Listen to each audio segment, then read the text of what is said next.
So were you guys executive whisperers in one form or another? No, the PMO there had a much more solid structure, if you want. So it was kind of in parallel to the actual execution. Okay, so you were more operational. It was very strongly hierarchical, so coordinated globally, but it was very tightly connected to operations. Okay. Right? So was head of operations basically your go-to guy or go-to girl, or? The head of operations was my go-to guy. No, my go-to guy was the head of the PMO. Okay. But their go-to guy was the head of that's what I meant. Yeah. Okay, good. What happened after that? After that, I moved to the U.S. Ooh, where to? To Atlanta. Ah, very nice, Georgia. Yeah. How'd you like it there? It's certainly nice. Yeah. But not my favorite place in the U.S. Yeah. I must say, hot. It's hot, but I'm Italian. Yeah. I grew up in Hong Kong. I don't mind hot. Yeah.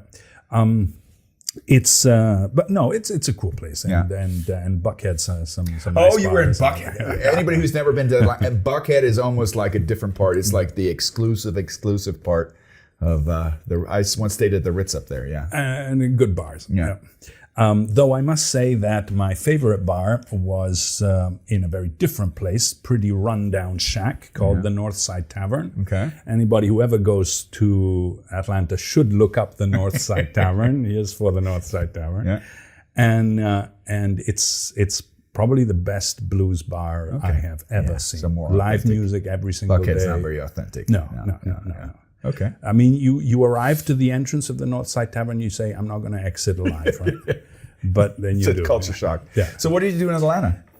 We were rolling out Singular's network. You know, Singular's headquarters used to be in Atlanta, and so that's why we were there.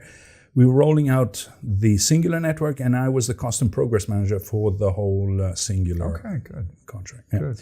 And it was cool. It was very cool. So I was doing cost versus progress and risk management. Very cool. Very cool. I mean, this is like endless. You got like a career for 5 people. Well, this is just the beginning, right? What happened after Atlanta? After Atlanta, I moved back to the PMO, but in North America. Okay. So at the time, there was this role that they called the Project Management Services Product Manager, which is essentially the guy responsible for crossover, for methodology. And for negotiating or negotiating the project management part in tenders, right? So you bring in the whole project management knowledge, right? Very interesting, fascinating, loved it. And then I supported the setup of the PMO in Middle East and Africa, based in Dubai. Was there for a while. And finally, maybe you remember Nokia Networks and Siemens Com merged. Yes, I remember that. Yeah, to create Nokia Siemens Networks. And I essentially took up the role of the project management services product manager for global. That's like an MBA in itself, probably several MBAs in itself. Working with such a large company that has such a wealth of knowledge and structure and standard operating procedures, and you working in project gives you kind of liberty as to kind of ad lib. Yeah. So that's brilliant. Yeah, and to contribute to that. Yeah. So